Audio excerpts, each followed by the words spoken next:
İyi ki yani aday oldu. Ben şu anda eskiden beri yani zaten benim oylarım hiç değişmiyor. HDP veriyordum. Şimdiki benim bütün oylar 100-200 tane oylarım var. Bu da Kılıçdaroğlu'na kurban olsun. Yeter ki gelsin bu düzeni bulsun. Yani eskiden ben şu anda diyelim ki buradan çalışıyordum.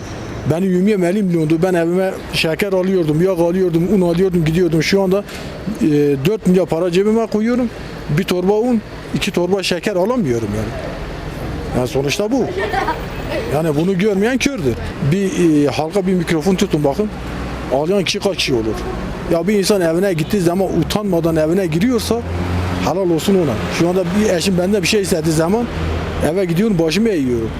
Ya Kılıçdaroğlu'na gelse eğer başa gelirse en yapacağı bir şey mazotu indirdiği zaman bütün her şey ucuz olur. Yani şu anda bir kilo domates eğer 50 milyonsa 30 milyonsa bu neden kaynaklıyor? Mazottan. Kılıçdaroğlu tahmin etmiyorum yani bunu düzeltilmesini ama yine de bir sefer de o denesin. Bakın bir sefer de o olsun. Bakın biz bunu deneyelim. O gelsin bakın o ne yapacak.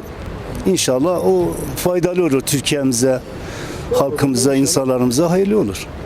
اما کیش که باشه خود بدته و Bu da kişi başlar. آخر انا زن بخوده اما کیش که باشه خود بدته و کیشی بو ملتی باشه کیشی اوادی بلا خود بدته و Kişi başlar. والله انا زن اسما بر خودم هم bir şey خود خراب ترین آب خاطر جماعت Ben onun Cumhurbaşkanlığına yakıştırmıyorum onu. O yüzden istemiyorum.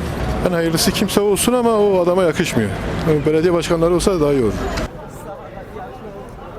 Yani az Kılıçdaroğlu başı milletin destek inşallah da tabii.